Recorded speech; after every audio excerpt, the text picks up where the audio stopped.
Kesultanan Mughal adalah kerajaan Islam yang berkuasa di anak benua India dari abad ke-16 hingga abad ke-18 Masehi. Kesultanan ini berdiri setelah raja pertama yaitu Sultan Babur menaklukkan Kesultanan Delhi. Pada masa jayanya, wilayah Mughal membentang dari wilayah Afghanistan di barat hingga Bangladesh di wilayah timur, dan dari Kashmir di utara hingga dataran tinggi Deccan di selatan India. Kesultanan ini juga meninggalkan bangunan-bangunan bersejarah yang terkenal seperti Taj Mahal, Benteng Merah, dan Masjid Jama di Delhi. Oleh sebab itu, Kesultanan Mughal didaulat sebagai negara monarki terbesar sepanjang sejarah Asia Selatan. Namun seiring perjalanan sejarahnya, Kesultanan Mughal mengalami kemunduran. Banyak penguasa kecil di bawah Kesultanan Mughal yang melepaskan diri dan menyatakan kemerdekaan. Hal ini diperburuk dengan kehadiran perusahaan dagang Inggris di pantai India. Perusahaan dagang tersebut semakin melemahkan Mughal secara ekonomi melalui monopoli perdagangan. Perusahaan dagang Inggris juga berhasil membangun kekuatan militer dan politik yang sangat kuat di India. Pada awal abad ke-19 Masehi, kekuasaan Mughal menyusut drastis. Wilayahnya hanya meliputi wilayah Delhi saat ini hingga ke wilayah Palam di sebelah barat daya. Secara politik, para Sultan Mughal di bawah kendali perusahaan dagang Inggris yang senantiasa menggajinya dari aktivitas perdagangan di India. Sultan-sultan yang berkuasa kerap berakhir di pengasingan ketika mereka menentang kebijakan Kompeni Inggris. Pada masa genting inilah Bahadur Shah Zafar bertahta sebagai Sultan Mughal.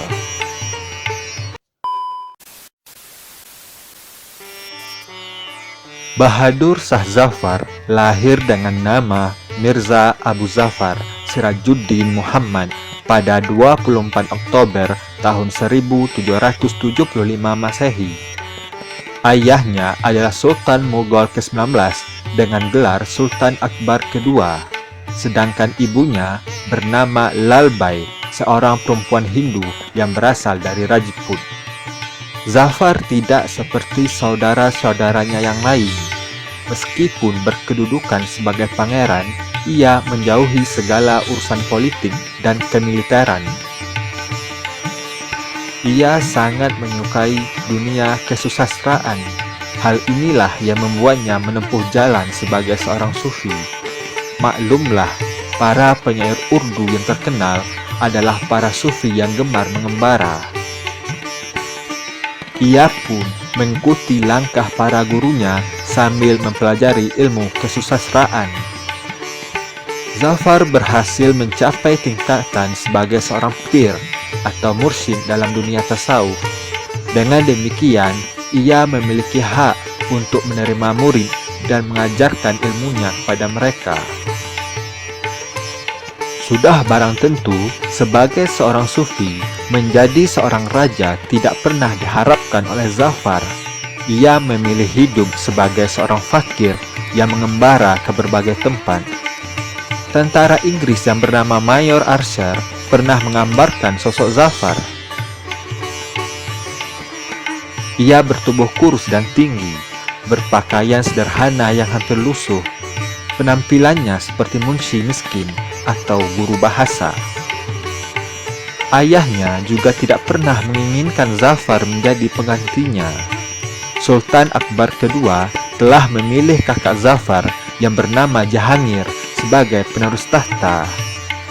Namun sebelum diangkat, Jahangir diasingkan oleh Kompeni Inggris karena dituduh mendalangi pemberontakan di Benteng Merah. Oleh sebab itu, saat ayahnya mangkat, mau tidak mau Zafar menerima waris sebagai seorang sultan demi eksistensi Kesultanan Mughal. Zafar naik tahta pada 28 September tahun 1837 dengan gelar Bahadur Shah Zafar atau dikenal juga sebagai Bahadur Shah kedua. Ia naik tahta pada usia ke-62 tahun. Meskipun sebagai seorang raja, Zafar tidak memiliki kekuasaan politik yang berarti di bawah hegemoni perusahaan Inggris di India. Bayangkan saja, perusahaan dagang asing itu telah memiliki 300.000 prajurit yang direkrut dari orang India sendiri. Tentara inilah yang dikenal sebagai tentara Sepoy. Kompeni Inggris memulai kebijakan menindas pada rakyat India. Di bidang ekonomi, mereka memperlakukan pajak tanah yang cukup tinggi pada para petani. Di bidang politik, kebijakan tak adil diberlakukan pada tentera pribumi. Namun, yang paling menyulut kebencian rakyat India adalah kompeni Inggris mulai mencampuri tatanan sosial, mendobrak aturan keagamaan, dan hal-hal yang disakralkan oleh masyarakat. Misalnya, Inggris berusaha menghapus ritual sati, yaitu ritual pembakaran diri para janda saat kremasi suaminya, dan memperbolehkan janda Hindu untuk dinikahi kembali. Inggris juga mengganggu hukum waris Islam dengan membenarkan anggota keluarga yang pindah ke agama Kristen untuk tetap menerima hak warisnya. Perusahaan dagang Inggris juga dituduh menjadi dalang perpindahan agama orang Hindu dan Muslim menjadi Kristen dengan mengirim para misionaris.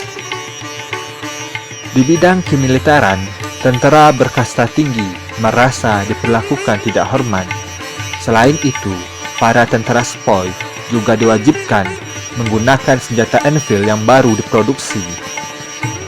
Senjata tersebut mengharuskan tentara menggigit pembungkus peluru yang dilemuri minyak babi dan minyak sapi sebelum ditembakkan.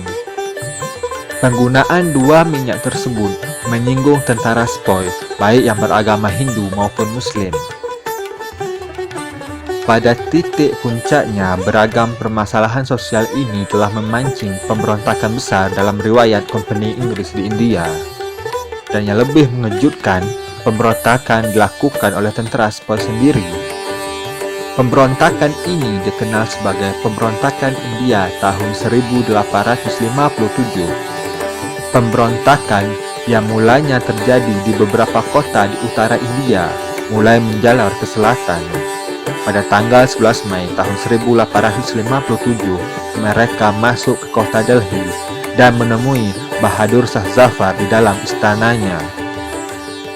Tentara Sepoy dan para bangsawan yang mendukung pemberontakan mengangkat Bahadur Shah II menjadi kaisar atas seluruh India. Mereka memilih Bahadur Shah lantaran pemikiran agamanya yang netral terhadap Hindu maupun Islam. Dalam beberapa tulisannya, Zafar mengatakan bahwa esensi Hindu maupun Islam pada dasarnya adalah sama. Zafar sejatinya keberatan dengan gerakan pemberontakan lantaran ia tahu bahwa upaya tersebut tak akan berhasil. Namun, posisinya tetap mendukung dan melindungi tentara Sepoy dengan memproklamirkan kekuasaan barunya sebagai Kaisar India. Berkenaan dengan posisinya menentang kekuasaan Inggris di India, Zafar menulis, "Selama masih ada aroma iman di hati prajurit kita, selama itu kuda Hindustan akan menyala di depan tahta London." Apa yang diramalkan Zafar rupa-rupanya benar-benar terjadi. Pemberontakan yang dilakukan oleh tentara Sepoy mengalami kekalahan. Kekalahan tersebut bukan tak ada sebabnya. Hal ini lantaran rakyat India terpecah belah. Ada yang mendukung pemberontakan, namun ada pula yang tetap setia dengan Inggris. Perlahan demi perlahan, kota-kota yang direbut dalam pemberontakan Sepoy diambil kembali oleh Inggris. Kota Delhi dikepung Inggris hampir selama 4 bulan. Pengepungan ini meluluh lantakkan kota tersebut dan berangsur-angsur melemahkan kekuatan Bahadur Shah Zafar. Di bulan September, hampir dapat dipastikan kemenangan Inggris atas kota Delhi. Zafar yang saat itu sudah berusia 82 tahun bersama dengan beberapa anggota keluarganya menghindar ke kompleks makam Humayun, makam leluhurnya di selatan Delhi. Mayor William Hodgson yang merupakan pemimpin penyerangan Delhi menangkap Sultan Sepuh itu beserta anggota keluarganya pada tanggal 20 September tahun 1857. Zafar ditahan di rumah milik istrinya dan diperlakukan secara tidak hormat oleh para penangkapnya. Namun, nasib naas harus diterima oleh anak dan cucunya. Saat penangkapan berlangsung, Zafar sebenarnya telah melakukan perjanjian dengan Hodgson untuk menjamin kehidupan dia dan anggota keluarganya. Hodgson menyetujui kesepakatan tersebut. Untuk itu, Zafar dibawa terlebih dulu ke Delhi dengan kereta kuda. Sementara itu, dua putra Zafar dan seorang cucunya dibawa keesokan hari.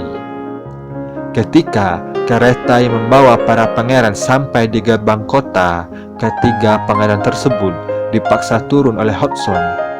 Pakaian mereka dilucuti, perhiasan dan pedang yang mereka bawa dijarah. Di depan khalayak ramai, ketiga pangeran tersebut ditembaki hingga tewas. Mayatnya kemudian dilemparkan kembali ke kereta kuda untuk diperlihatkan kepada Zafar. Mereka yang menjadi korban tersebut adalah dua putra Zafar yang bernama Mirza Moghol dan Mirza Hizr Sultan, dan seorang cucunya yang bernama Mirza Abu Bakr. Zafar yang renta diadili selama 41 hari di depan pengadilan company yang bertempat di Benteng Merah. Zafar didakwa atas 4 perkara, yaitu membantu dan mendukung pemberontakan, mendorong dan membantu setiap orang untuk melawan pemerintahan Inggris, mengakui kedaulatan Hindustan, serta menyebabkan dan bersekongkol atas pembunuhan orang-orang Kristen.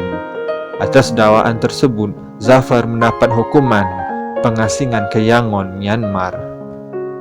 Pada jam 4 pagi tanggal 7 Oktober tahun 1858, Zafar bersama istrinya Zinat Mahal dan beberapa orang anaknya dibawa ke Yangon dengan menggunakan gerobak sapi di bawah komando Letnan Ommane.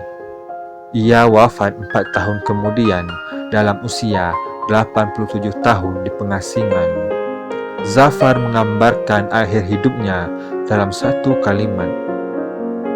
Betapa malangnya Zafar. Untuk penguburannya bahkan tidak ada 2 meter tanah pun yang bisa didapat di tanah yang dicintainya. Akhir riwayat Zafar diikuti akhir riwayat 4 abad Kesultanan Mughal, juga akhir dari perusahaan dagang Inggris. Di tahun yang sama, Inggris menghapus perusahaan dagang dan menjadikan India sebagai kemaharajaan Britania dengan Victoria sebagai ratu pertamanya.